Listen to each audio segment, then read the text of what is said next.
Hello everyone, আসসালামু আলাইকুম। আমার নতুন পেজে আপনাদের সবাইকে স্বাগত জানাচ্ছি। আজকে থেকে নতুনভাবে এই পেজে মিনি ব্লগ দেওয়া হবে ইনশাআল্লাহ। তো সবাই যারা যারা ভালোবাসবেন তারা একটি করে সাবস্ক্রাইব করবেন আর ভিডিওটা পারলে একটা করে শেয়ার দিয়ে দিবেন। তো আজকে থেকে মিনি ব্লগ শুরু। তো প্রথমে সকাল সকাল ঘুম থেকে উঠে কোদাল নিয়ে যাচ্ছি আমাদের মাঠে কাজ করার জন্য। মূলত আজকে কী করলাম সব কিছু আপনাদেরকে সুন্দরভাবে দেখানোর চেষ্টা করব।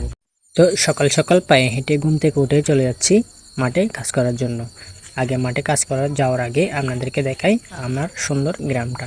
আসলে গ্রামের মুগ্ধতা এবং সিদ্ধতাই অনুভব করে আমাদের গ্রামের দৃশ্য। বেশিরভাগই সকাল সকাল গেলে দেখা যায় গ্রামের অপরূপ সৌন্দর্য। ঝিকিমিকি পাখির আওয়াজগুলোই দেখতে অনেকটাই ভালো লাগে। তো ফাইনালি দেখতে দেখতে হাঁটতে হাঁটতে চলে আসলাম আমাদের সেই কাঙ্ক্ষিত গন্তব্যস্থলে। তো আমার এখন কাজ হচ্ছে যে আমার যে সামনের ক্ষেতটা দেখতে পাচ্ছেন, এই ক্ষেতে কিছু ঘাস আছে, এই ঘাসগুলো সাফ করব। তো আপনাদেরকে কিছু লাল শাক দেখাই, এগুলো হচ্ছে আমার